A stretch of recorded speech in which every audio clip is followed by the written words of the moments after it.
littérature 1951 vient d'être décerné. Son lauréat écrit depuis fort longtemps. Il a d'ores et déjà trouvé sa consécration auprès d'un nombre considérable de lecteurs. Nous avons la chance de l'avoir avec nous ce soir.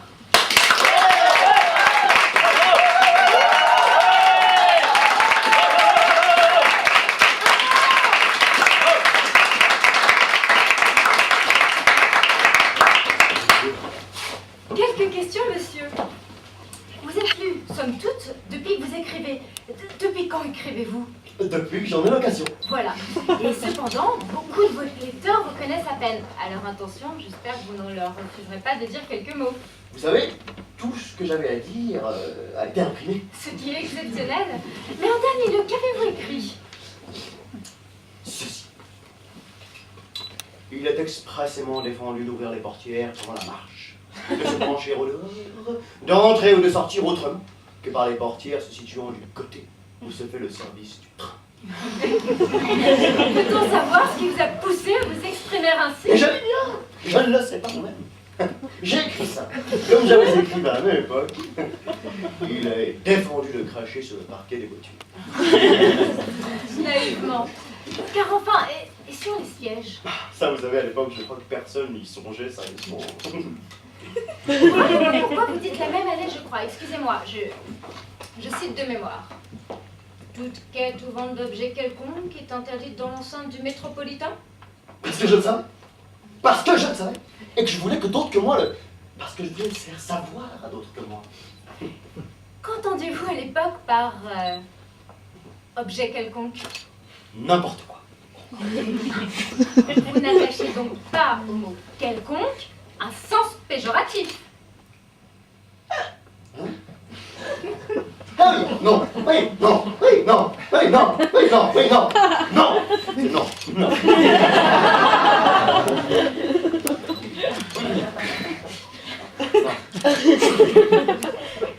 Savez-vous pourquoi cette vente d'objets quelconques était interdite dans l'enceinte du métropolitain? Non. J'étais jeune, hein, je me contentais de constater le fait. Et aujourd'hui, pensez-vous que cette vente soit également interdite dans d'autres enceintes que celle du métropolitain? C'est possible.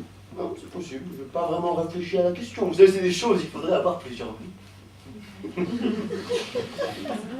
Revenons à votre œuvre la plus récente. Vous dites: il est expressément défendu d'ouvrir, etc. Pourquoi? Parce que c'est vrai. Mais pourquoi expressément? N'auriez-vous pas pu dire simplement il est défendu d'ouvrir? Je l'aurais pu, si je l'avais voulu. Et pourquoi ne l'avez-vous pas voulu? Eh bien, voilà une question fort intéressante. Et que je vous remercie de m'avoir posée.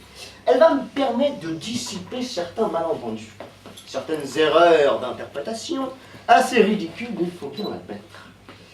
Contrairement à ce que l'on a pu dire, l'adverbe expressément dans l'expression expressément défendue n'avait dans mon esprit aucun rapport avec la métaphysique aristotélicienne, qui distinguait, comme vous le savez, les formes impresses des formes expresses.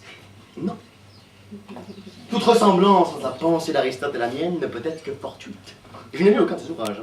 Je suis bien sûr que lui non plus. On va dire les miens. Peut-on savoir ce qui vous a poussé à vous exprimer par la voix du métropolitain, plutôt que par celle du roman, de la poésie, du théâtre, etc.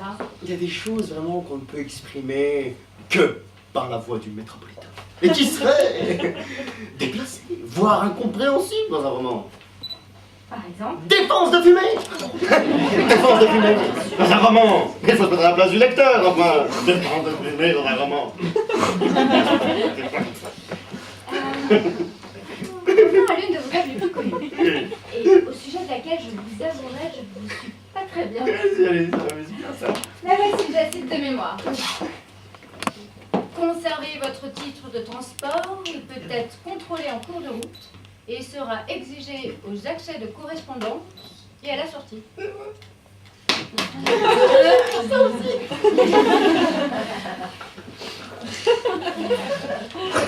Voyez-vous à toute cette confabulation? Mais non. Mais vous avouer que c'est quand même assez bien fait.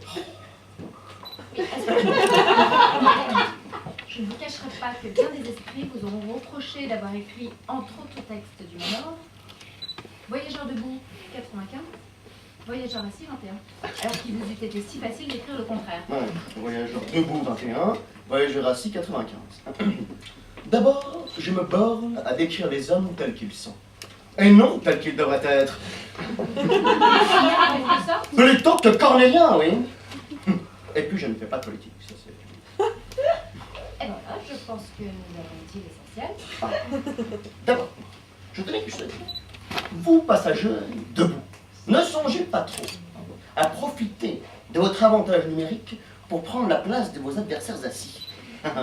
Car s'il est vrai qu'ils tiendront aisément à 21 debout, jamais vous ne tiendrez à 95 sur les sièges.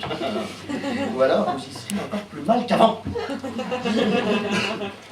C'est exactement ce genre de raisonnement que tiennent tous les écrivains réactionnaires.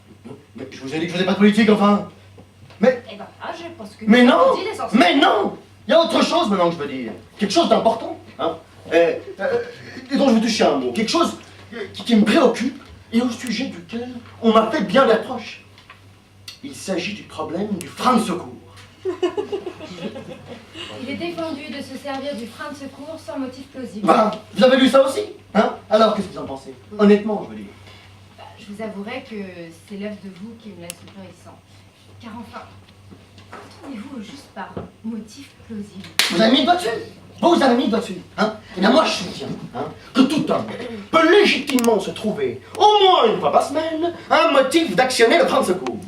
Que ce ne soit que la curiosité, hein? Le désir de savoir comment ça fonctionne, enfin, ou celui de rétablir un équilibre, hein, compromis par telle ou telle secousse. Hein? Mais si le motif simple est très fréquent, le motif plausible, lui, hein, est extrêmement rare. Et il y a, je pense sur que les vous wagons avez dit. B, Il me reste à vous remercier. M160.